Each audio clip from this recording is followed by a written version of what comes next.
Hello friends, मैं Vishal Singh BCom e learning में आपका स्वागत है। आज ऑडिट के important chapter concept of the verification, object classification of the assets. किसी भी बैलेंस शीट में, अभी आपने पिछले चैप्टर में वाउचिंग देखा, ऑडिटर की लायबिलिटीज बनती है कि जो भी profit and loss account and balance sheet में एविडेंस के रूप में पेपर्स लगे हैं, उनकी वाउचिंग के थ्रू जांच की जाए कि वो सत्य है कि नहीं। उसी प्रकार से बैलेंस शीट में लिखी हुई टोटल असेट्स एंड लायबिलिटी की सत्यता की जांच करना और उनका सत्यापन करना या वेरिफिकेशन करता है कि वह ट्रू है कि नहीं है। इस ट्रू के लिए हम आपको कोई चीज सही है तो इस ट्रू सही के निशान से ही हम स्पष्ट बता सकते हैं कि हम उसको यूज करते हैं। आप देखिए, verification, auditor of the business is require reporting in concrete term that the balance sheet is based of the true and fair view of the state of the affairs. जो भी आपने यहां असेट्स यूज किया है वो assets में सत्यता true rules use की गई है कि नहीं। में value assets and liability appearing of the balance sheet. Definition Spicer Pegler के अनुसार the verification of the assets implies an inquiry into the value, ownership and title existence and possession and presence any charge of the assets।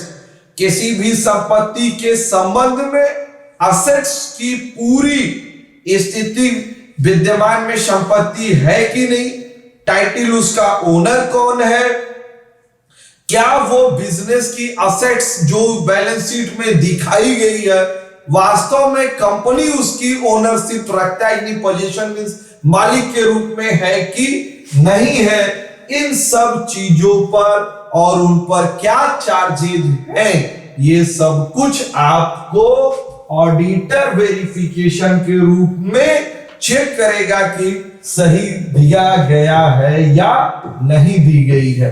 Object of the verification of the assets, आपके business की assets दी गई है और ये auditor आपको check करेगा, देखेगा कि ये असेट्स है कि नहीं। वो इन असेट्स को देखने के लिए इसी वीडियो में मैंने टाइप ऑफ असेट्स दिए हैं, किन किन असेट्स को वो वेरिफिकेशन कर सकता है। सबसे फर्स्ट एग्जिस्टेंस, वास्तव में वह असेट्स विद्यमान होनी चाहिए। Land, building, plant, machinery, motor vehicles. यदि असेट्स बिजनेस असेट्स है, पर्सनल असेट्स नहीं होगा ओनर का, वो बैलेंस शीट में नाम है तो रियल में वो असेट्स है कि नहीं है। Ownership, verification, title of the person. Title means जो असेट्स बैलेंस शीट में दिया है उसका एक्चुअल मालिक कौन है। आपने गाड़ी तो दिखा दिया, गाड़ी का पेपर दिखाना पड़ेगा, वो फर्म के नाम से होनी चाहिए। बिल्डिंग दिखाइए तो इलेक्ट्रिक बिल किसके नाम से आ रही है।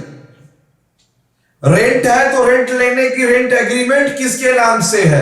ये टाइटल तो पोजीशन, अगर आपका बिजनेस है तो आप उस पर पोजीशन आप यूज करते हैं कि नहीं करते।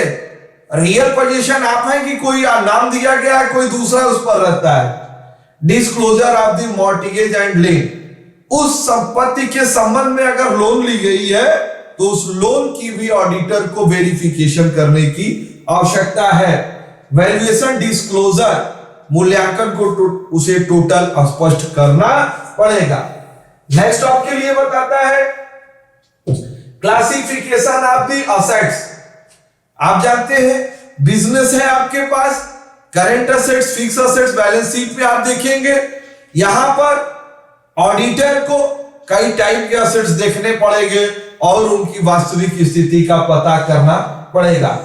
नेक्स्ट आपको बताता है fix assets, permanent use, continuous service, long term use in the your business.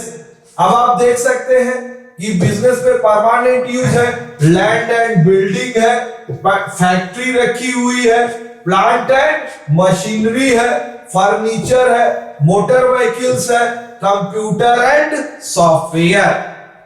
जिन संपत्तियों को हम देख सकते हैं जो बिजनेस के नाम से शो होती है, उन्हें हम क्या कहेंगे? फिक्स असेट्स कहेंगे।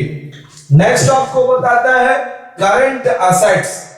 Short term is the help in the your business in the financial year in use of the sales, जिन्हें बिक्री के लिए आप उपयोग कर सकते हैं। Cash in hand, cash book से पता चलेगा। Cash at bank, bank book की बैलेंस से पता चलेगी। बिल्स रिसीवेबल, स्टॉक जिसे हम इन्वेंट्री के रूप में देखते हैं। इन्वेस्टमेंट, शेयर डिवेंचर के रूप में रखे, मार्केट में बेच दीजिए, आपको पैसे के रूप में प्राप्ति हो जाएगी। This current assets. नेक्स्ट आप आती है वेस्टिंग असेट्स। वेस्टिंग असेट्स छीड़ होने वाली संपत्तियां।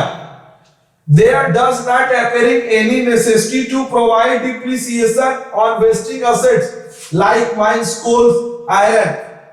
कोई भी संपत्ति, आप हम हैं, wasting of assets in nature in God, ईश्वर ने दी हुई है जो संपत्ति इस शरीर पर हम घुमा करते हैं, निश्चित एक समय में समाप्त होने वाली।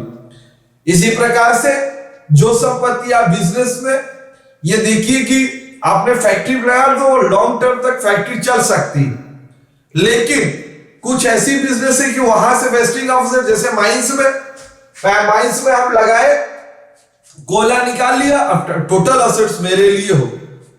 ऑयल निकालने, तेल निकालने वाली कंपनी है, तेल निकले, वो तेल अगर वहां समाप्त हो गई तो वेस्टेज हो गया। तो जो छीड़ होने वाली बिजनेस की संपत्ति है, उनको हम यहां पर यूज करते हैं। टैंगिबल असेट्स, ऐसी संपत्ति जो हमें दिखाई नहीं देती है। टैंगिबल असेट्स को कहते हैं do not have their from the hence there are visible in their create, example goodwill, copyright, trademark. तो दिखती तो नहीं है लेकिन होती बहुत कुछ है। तो आप देखिए, आपके बिजनेस का गुडविल हो, कब पता चलेगी? जब वैल्यू की सेल करिएगा।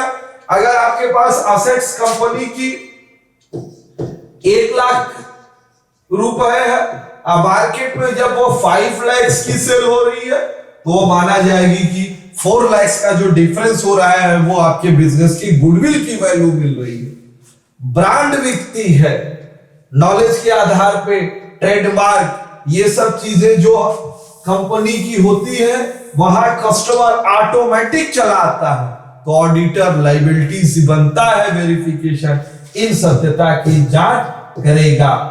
नेक्स्ट है फिक्टिशियस, बनावटी संपत्तियां। बनावटी संपत्ति ऐसी है कि सच assets is not physical visible, those after money spent their case unrealized assets, जिनको हम देखते नहीं वैल्यू, प्रिलिमिनरी एक्सपेंसेस। हमने कोई वर्क किया हुआ है तो प्रिलिमिनरी एक्सपेंसेस, एक्स्ट्रा पैसा जमा किया हुआ तो मेरे लिए असेट्स के रूप में काम करेगी। Development expenses, debenture and discount issue of the expenses.